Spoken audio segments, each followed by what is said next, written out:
마태복음 6장 25절로 34절까지의 말씀입니다. 찾으신 줄 알고 제가 말씀 봉독합니다. 그러므로 내가 너희에게 이르노니 목숨을 위하여 무엇을 먹을까? 무엇을 마실까? 몸을 위하여 무엇을 입을까? 염려하지 말라. 목숨이 음식보다 중하지 아니하며 몸이 의복보다 중하지 아니하냐. 공중의 새를 보라. 심지도 않고 거두지도 않고 창고에 모아들이지도 아니하되 너희 하늘 아버지께서 기르시나니 너희는 이것들보다 귀하지 아니하냐. 너희 중에 누가 염려함으로 그 키를 한 자라도 더할 수 있겠느냐. 또 너희가 어찌 의복을 위하여 염려하느냐. 들의 백합화가 어떻게 자라는가 생각하여 보라.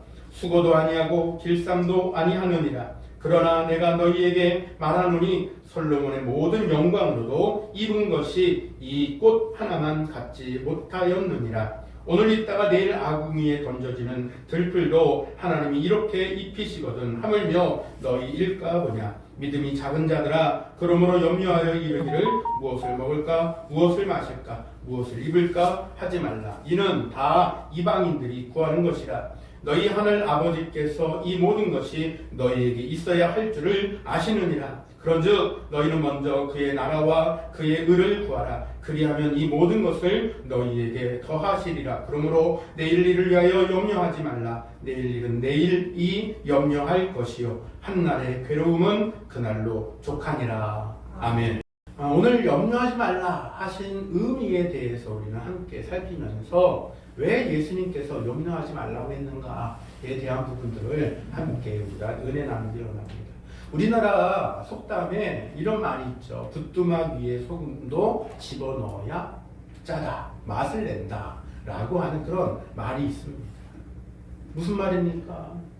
아무리 좋은 것이 있어도 사용하지 않으면 기능을 발휘할 수 없고 있어봐야 소용없다는 얘기인 거예요. 그러니 소금이 있으면 부뚜막 위에 소금은 뭐 하라고 있는 거예요? 집어넣으라고 있는 거예요. 한 꼬집, 두 꼬집 집어넣으라고. 그래야 맛이 생긴다라는 거죠. 아프리카 지역에 선교를 나갔었던 분들의 그러한 이야기, 초기에 나갔었던 아프리카 선교사들의 그런 증언 가운데 이런 얘기들이 있어요.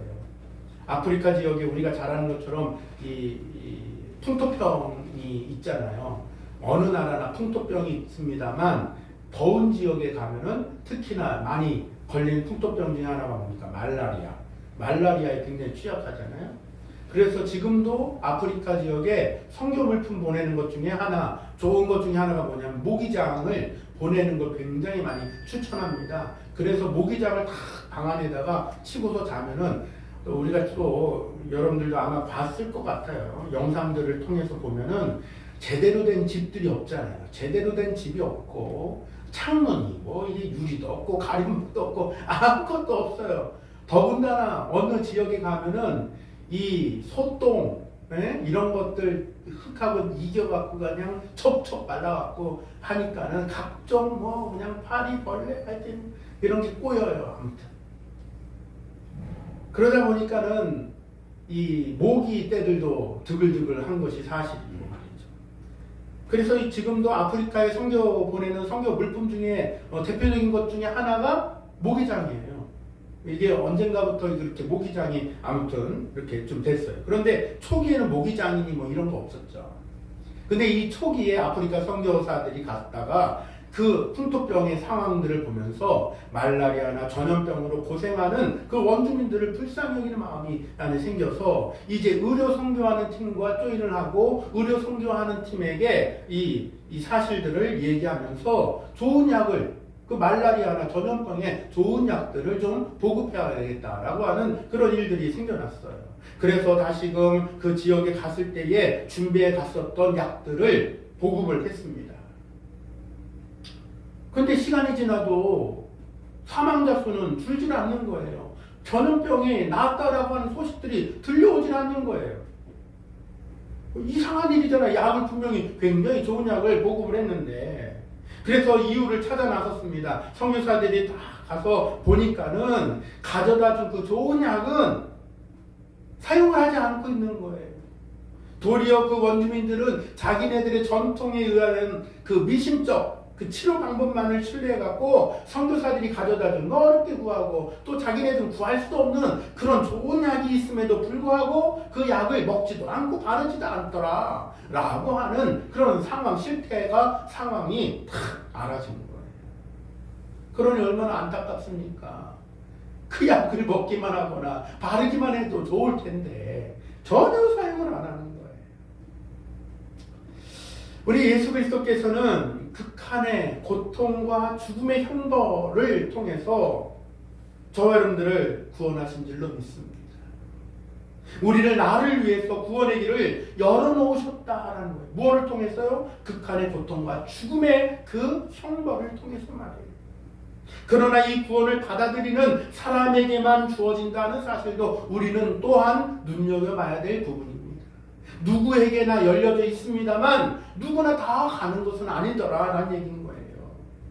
인류를 위하여서 예수 그리스도께서 고통과 죽음을 그 형벌을 그 고통을 당하셨음에도 불구하고 구원의 길을 열어놓으셨음에도 불구하고 받아들이는 사람만 구원받는다. 복음을 받지 않는 사람에게는 구원이 강제로 주어지지는 않는다라고 하는 그 비밀이 그 안에도 함께 있다라는 것이죠. 여러분 무조건 들어가! 이게 아니라 선택하는 자, 예수 그리스도를 받아들이는 사람, 그 사람에게 구원의 길이 보장되어져 있다라는 것입니다. 그렇기 때문에 귀하고 신비한 예수님의 그 십자가의 형벌, 극한의 고통을 당하심은 마치 아프리카 원주민들에게 좋은 약을 주었던 것처럼 우리에게 영생의 길, 구원의 길, 생명의 길을 열어놓으신 것과도 같다라는 측면으로 한번 비교해서 본다고 한다면 얼마나 안타까운 상황인가. 이 귀하고 신비로운 십자가의 구원의 그 은총을 믿지 않는 사람에게는 아무리 좋은 약이 있어도 그냥 얹어놓고 바르지도 않고 먹지도 않으면 아무 소용이 없는 것처럼 아무런 효력이 없는 그런 무의미한 것에 불과하다라는 것이에요. 진짜 무의미해서가 아니잖아요. 진짜 무의미해서가 아니라 마치 돼지 목에 진주 목걸이 같은 그러한 상황이다라는 것이에요.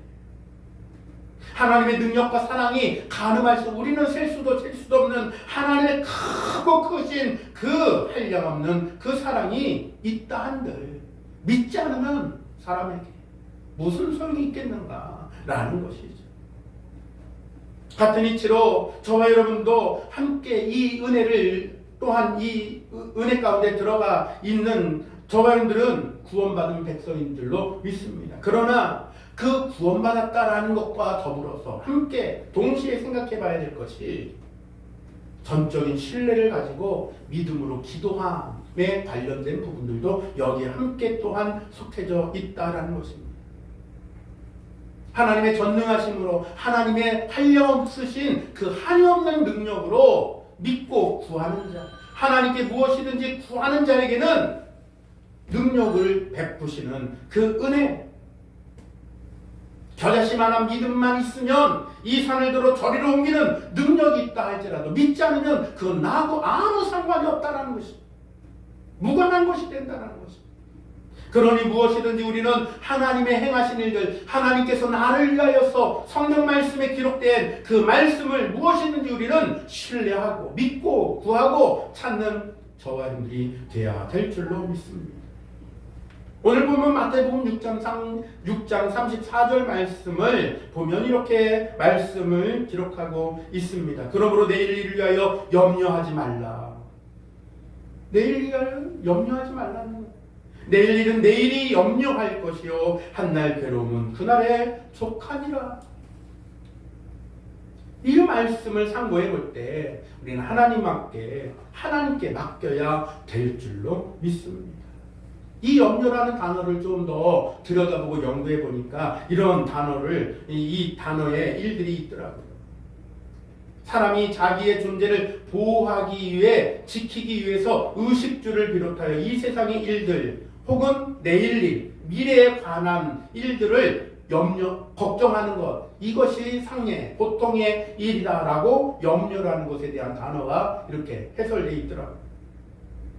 그래서 나의 생활 방식에 대하여서 자기를 보호하기 위한 어떤 장치라는 거예요. 그런데 이 본능적인 거잖아요. 이것이 본능적인 것인데 말씀에는 이 본능적인 것이지만 뭐 하지 말라는 거예요? 염려하지 말라는 거예요. 염려하지 말아라. 오늘 6장 25절 말씀을 다시 한번 봐보겠습니다. 그러므로 내가 너희에게 이르노니 목숨을 위하여 무엇을 먹을까 무엇을 마실까 몸을 위하여 무엇을 입을까 염려하지 말라. 의식주에 관련된 얘기잖아요. 의식주. 또한 28절 말씀도 한번 봐볼까요? 또 너희가 어찌 의복을 위하여 염려하느냐. 들의 백합화가 어떻게 자라는가 생각하여 보라. 수고도 아니하고 길쌈도 아니하느니라 라고 하면서 있는 것. 앞서 말씀드린 의식주에 관련된 염려, 우리 본능적인 일, 이 일에 대해서 염려하지 말라는 거예요. 이게 쉽게 말하는 것 같지만 쉬운 일은 아니에요. 사실은. 이 본능적인 것이기 때문에 내가 안 하고 싶어도 어떤 경우는 자동적으로 돼요. 이게 본능이라는 거거든요. 그러니까 우리는 이 본능, 염려라고 하는 이 본능을, 염려라는 이 단어에 대해서 우리는 조금 더 자세히 좀 더 알아야 되는데 이것은 우리 본능에 맡겨서 해야 될 일이 아니다라는 것으로 해석해야 됩니다. 즉 본능에만 의지해서 살면 아니다라는 얘기입니다. 뭐가 아니다라는 거예요? 예수 믿는 사람, 즉 하나님의 자녀로서의 자격에 조금 부족하다. 아니 하나님의 자녀까지 갈 것도 없어요. 사람으로서의 그 가치에 훼손이 일어나는 일이 생겨난다는 것입니다. 그러니까 본능에만 의지해서 살면 그게 사람입니까? 사람이 아니죠. 본능을 따라서 우리는 무엇으로 또한 잘 우리는 조절해야 됩니까? 이성으로. 또한 우리의 이성과 판단을 주신 지각에 뛰어난 이라고 하는 그 지각을 가지고 우리는 또한 본능도 있지만 그것을 잘 통제하면서 잘 중심을 잡고 살아가는 것이 사람이다라는 거예요. 본능에만 의지하면 짐승에 불과한 거예요. 그래서 그런 의미에서 염려하지 말아라. 또한 31절 말씀에도 이렇게 말씀하고 있습니다. 그러므로 염려하여 이르기를 본능에만 의지해서 이르기를 하지 말라는 거예요. 무엇을 먹을까 무엇을 마실까 무엇을 입을까 하지 말라라고 말씀하고 있다.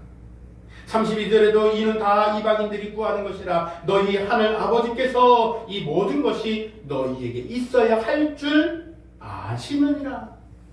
하나님께서 모르기 때문에가 아니라 아시고 있다는 거예요. 그런데도 불구하고 우리는 자꾸만 염려하는 잘못을 저지를 때가 있다. 본능에만 충실한 잘못을 저지른다는 얘기인 거예요.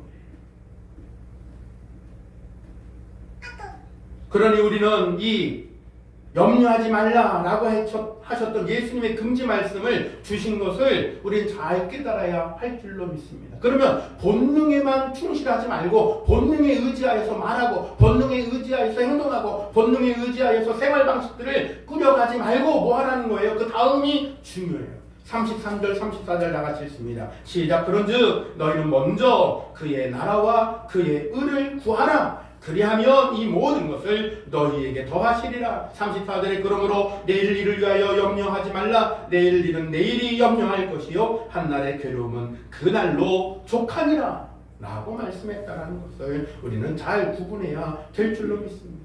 이게 연결되어 있는 말씀. 따라서 본능의 것만 충실한 사람이 되기보다는 하나님의 나라와 하나님의 뜻을 알려고 하는 이러한 사람이 될 때에 비로소 뭐가 된다는 거예요? 하나님이 기뻐하십니다. 비로소 하나님께서 우리의 모든 필요를 아시는 그 일들 가운데 우리는 체험하게 된다. 기적을 맛보게 된다라는 것으로도 연결해 볼 수 있는 말이라 생각합니다. 이렇게 맡겨놔야 굴링이라고 그랬잖아요. 맡긴다. 굴링. 하나님께 이렇게 맡겨놔야 기적을 체험해도 기적을 체험하죠. 조그만 거라도 체험을 하는 거예요. 근데 맡기기는커녕 이 본능에만 충실해서 살다 보면 기적은커녕 손톱만큼 먼지만큼도 채우는커녕 아무것도 못 보는 거예요. 그러니 그런 사람들이 뭘 말하겠어요? 아유 아무리 기도해도 뭐 하나님 없더라. 아유 하나님 뭐 안 들으시는 것 같아. 이런 이상한 말만 하는 거예요.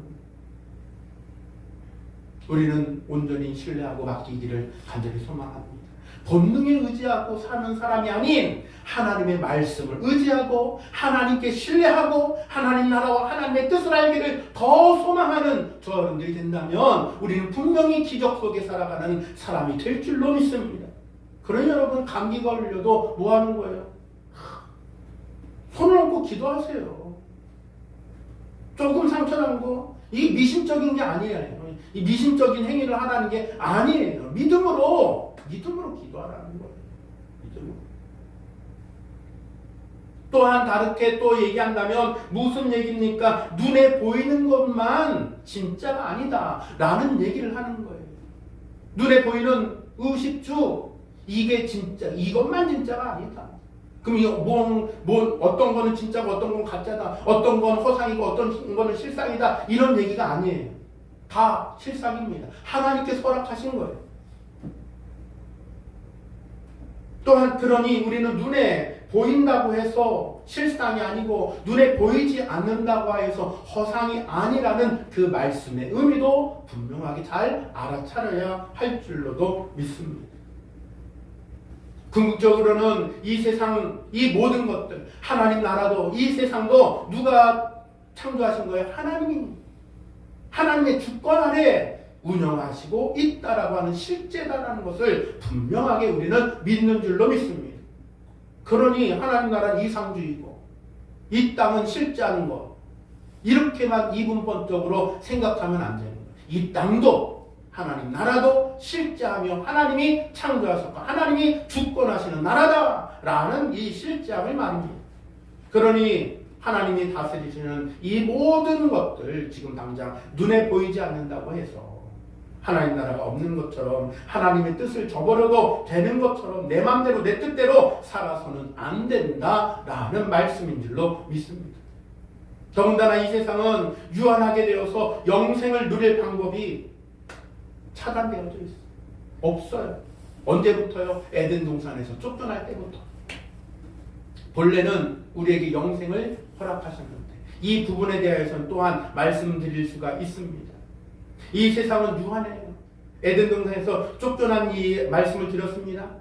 때문에 사람의 능력으로 힘으로 지식과 지혜로 과학적 발달로도 심지어는 지금 AI 시대라 할지라도 우리가 이것을 뛰어넘을 수도 우리가 정복할 수도 없는 것이 황우석 박사가 줄기세포를 발견하고 제 아무리 연구하고 발전시켰다 해도 영생할 수 있는 것은 아니다라는 거예요. 세계 및 인간의 지배는 하나님의 주권 아래 있음을 믿으시길 간절히 소망합니다. 모든 것을 하나님께서 주시는 것이기 때문에 하나님께 순종과 복종함으로 하나님을 신뢰함으로써 살아가는 것만이 영생의 삶을 사는 것임을 말씀 속에서 우리는 잊지 않고 나아가야 될 줄로 믿고 축원합니다. 에덴 동산에서는 선악과만 있었던 것이 아니에요. 우리 그림 한 번만 보여주십시오. 네. 에덴 동산에서는 선악과만 있었던 것이 아닙니다. 동산 중앙에 있는 이 선악과만 있었던 게 아니에요. 그룹들과 두루 돌아다니는 이 화영검으로 막아둔 또 하나의 나무가 우리가 간과하고 넘어가기 쉬운 하나의 또 나무가 있는데 무슨 나무인가? 생명나무라는 거예요. 생명나무. 그러면 이 생명나무의 본래의 이 기능은 무엇이냐? 말 그대로입니다. 생명나무. 생명을 주는 나무예요. 그래서 생명나무의 실과를 먹으면 영생하는 그 실과를 먹게 되는 그 열매의 기능이 있습니다. 따라서 에덴 동산에서 그러면 사람이 영생할 수 있었던 방법이 무엇이냐라고 얘기할 때에 바로 영생하는 방식이 바로 하나님께서 주신 이 동산의 모든 것들을 다 먹도록 했지만 무엇만 먹지 말라고 한 거예요? 선악과 나무. 선악을 알게 하는 나무만 먹지 마라 라고 딱 금지시켜 놓은 거예요. 생명나무의 실과는 먹는 거예요. 먹는 거.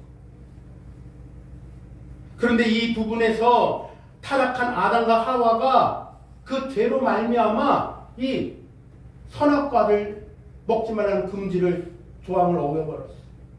그래서 무엇까지도 막 차단된 거예요. 생명나무의 실과까지도 차단돼 버렸어요.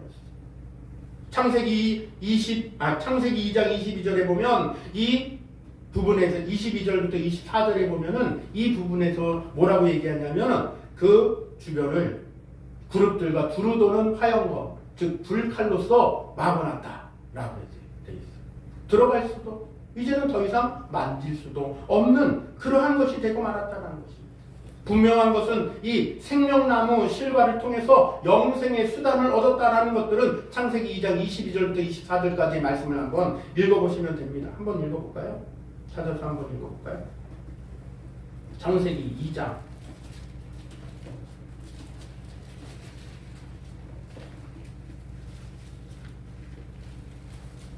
22절부터 24절입니다.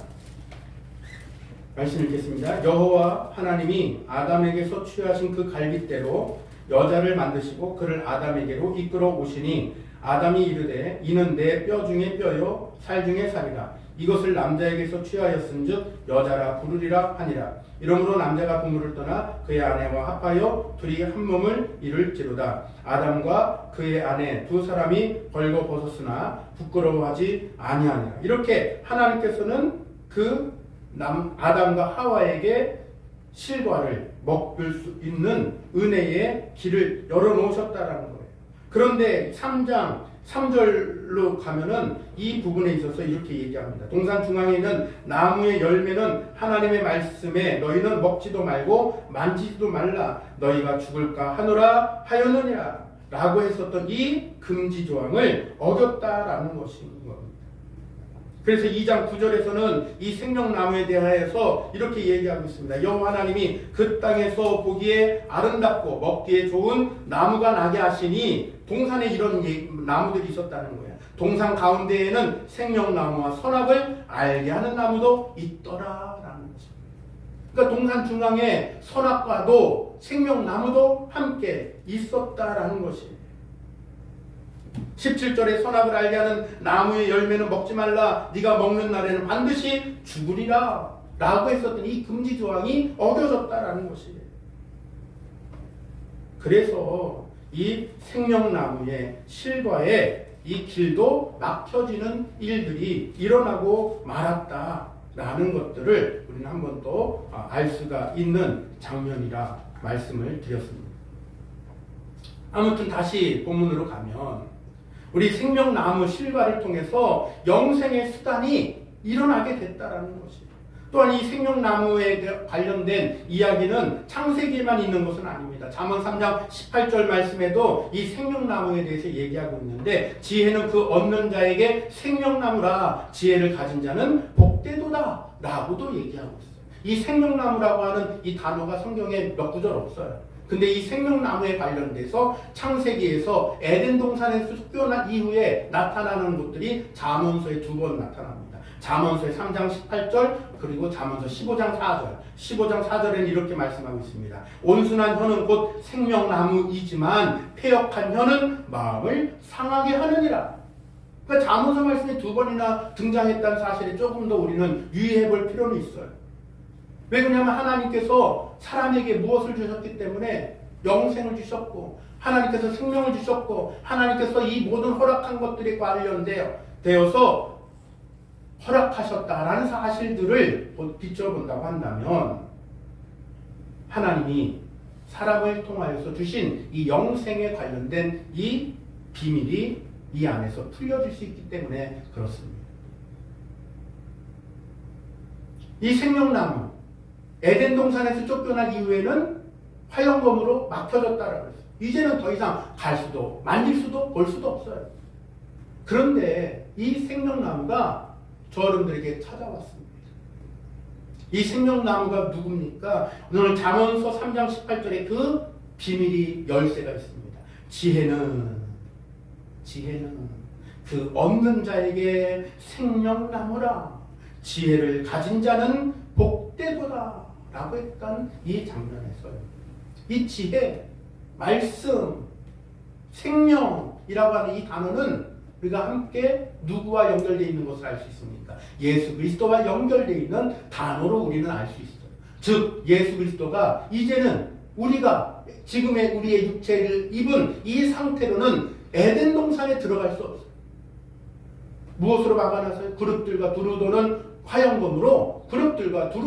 화영검으로 막아놨기 때문에 우리는 볼 수도 없고 갈 수도 없고 만질 수도 없고 먹을 수도 없어요. 그러나 영생하는 길을 여셨는데 그것이 무엇이라는 거예요? 우리가 가는 것이 아니라 도리어 우리를 찾아오신 예수 그리스도 생명의 말씀, 생명의 떡과 생명의 물이 예수 그리스도를 먹는 자에게 이루어졌다라는 사실들을 들여다본다고 한다면 우리는 예수 그리스도를 통하였습니다. 영생하는 그 길이 열려졌다라는 사실입니다. 그러니 예수님은 제자들을 모아놓고 최후의 만찬을 버리시면서 이 잔은 내 피라, 이 떡은 내 살이라 라고 했었던 그 말씀들도 한번 우리가 연동해서 생각해 보실 필요가 있는 것입니다. 우리에게는 그 바로 생명의 실과가 되신 예수 그리스도가 우리에게, 저와 여러분들에게 다가왔다, 친히 찾아오셨다라는 것입니다. 바로 예수가 그 생명의 나무의 실과이다라는 사실들을 안다면 예수님의 품성, 즉 예수님이 살아왔었던 그 행적들 안에서도 그 비밀들도 알 수 있는데 잠언서 15장 4절에서 뭐라고 했습니까? 온순한 혀는 곧 생명나무라 라고 했다는 것입니다. 예수님이 핍박당할 때, 예수님이 채찍질 당할 때, 예수님이 참을 수 없는 그런 모욕과 능력을 당할 때에 예수님의 입이 어떻게 움직였나, 어떤 말을 뱉으셨나라는 것들을 우리가 주의하여 집중해 보면 알 수 있습니다. 어떤 말을 내뱉었죠? 거친 말을 내뱉었습니까? 어떤 말을 격앙시키는 말을 내뱉었습니까? 아닙니다. 예수님의 혀는 어땠습니까? 온순하였다. 온순했다. 그런 면으로 볼 때에 그 말씀과 예수님의 사셨던 모든 품성과 생애를 비추어 보면 한없이 작아지고 날마다 그 앞에서 부끄럽고 참 낯이 뜨거워지는 일들이 생겨나는 것은 어쩔 수 없는, 그러나 이것 때문에 또다시 한번 좌절하는 것이 아니라 그렇기 때문에 주여 이 죄인도 용서하여 주신 주님 감사합니다. 이 죄에서 속히 하루라도, 아니 한 발짝 더 멀어지게 하시고 떨어지게 하여 주시고 벗어나고 새로워질 수 있도록 역사하여 주옵소서라고 하는 이 기도가 마땅하게 나오는 것 같습니다. 여하튼 계속 이어가면 이렇습니다. 우리는 예수님을 닮아서 온순한 혀를 가지시길 바랍니다. 그 온순한 혀가 뭐라고요? 생명나무래. 근데 반대로 패역한 혀는 마음을 상하게 하느니라 라고 했어요. 그러니 사람의 관계 안에서도 온순한 말과 패역한 말의 차이가 확연하게 드러나잖아요. 그런 것처럼 우리의 모든 삶 가운데서도 이것은 분명한 진리로 드러나는 장면들이라 생각합니다. 다시 본문으로 가면 하나님의 자녀요 그리스도인이라고 하여서 세상의 고통에서 면제되지도 않고 면제되어진 적도 없습니다. 만약 면제되었더라면 예수님의 제자들이 그 고통을 당할 리 만무이고, 초대교회의 핍박과 환난은 설명이 불가능한 거예요. 피할 수 있는, 면제됐으면 탁 건져서 너네는 피해 하고 이렇게 싹 했다면 이게 설명할 길이 없잖아요. 그런데 피하지 못했다, 믿는다고 하여서, 그리스도인이라고 해서, 하나님의 자녀라고 해서 이걸 피할 수 있다는 얘기가 아니에요. 그런 얘기가 아닙니다. 그러나 뭘 할 수 있는 거예요? 이겨낼 수는 있다라는 것입니다. 이길 힘을 누가 주신다는 것입니까? 예수 그리스도로 인하여 우리는 그 능력을 힘입을 줄로 믿습니다. 이러한 점을 우리는 잘 들여다볼 때에 우리는 육체 중에 다가오는 고통이 있다 할지라도, 혹 핍박이 두렵기는 하지만 우리는 그들과 같이 초대교회 교인들과 예수님의 제자들이 당하였던 그 일들을 보면서 그들도 피하지 않았던 것처럼 우리들도 도리어 피하기보다는 그럴 때일수록 더욱더 모이기를 힘쓰고 더욱더 기도에 정진하고 더욱더 기도하는 그 일들이 저와 여러분들 가운데 가할 줄로 믿습니다. 따라서 지금의 우리도 믿음을 지키는 일에 어려움과 고통에도 잘 견디고 기도해야 마땅할 줄로 믿습니다. 에덴 동산을 누가 막아놨어요? 하나님이 막으십니다. 하나님 외에는 누구라도 막을 수가 없어요. 하나님이 아닌 누가 막습니까? 누가 감히 이거를 가로막습니까? 하나님이 행하신 일들을, 그리고 하나님께서는 그 일들을 푸시기에 저와 여러분들에게 예수 그리스도를 보내셨다라는 사실들로 들여다볼 때 우리는 예수로만, 예수를 통해서만 우리는 이 은혜와 영생의 생명의 길로, 또한 염려하지 않는 이 세상의 본능적인 일에만 치우쳐서 사는 사람이 아닌 영생의 것, 그 모든 일들 가운데 우리는 하나님께서 주신 은혜 가운데 참여하고 사는 사람들이 되어야 될 줄로 믿습니다. 이제 좀 마무리하겠습니다. 그림자를 우리는 두려워하지 않습니다. 어두운 가운데 전등 하나만 켜놓고 손의 모양을 이렇게 만들고 이렇게 만들려면 그림자가 생겨난 그림자 놀이가 돼요. 그러면 어떻게 이렇게 해갖고 하면은 토끼가 되기도 하고, 뭐 이렇게 하고 이렇게 하면은 여우가 되기도 하고, 독수리가 되기도 하고, 비둘기가 되기도 하는 그런 놀이들 한 번쯤 해봤을 거라 생각합니다. 근데 그건 그림자일 뿐이에요. 그림자로 독수리를 만들고 여우를 만들고 호랑이를 만들고 곰을 만들고, 아무리 그래도 그거는 실체가 아니기 때문에 사람을 해칠 수도 해할 수도 없습니다. 말 그대로 놀이 그림자 놀이에요. 실체가 아니라는 것입니다. 예수 그리스도께서 사망을 이기고 부활하신 후 죽음이라는 것은 믿는 성도들에게 실체가 아닌 허상이 되고 말았어요. 죽음도 이겼다라는 의미입니다.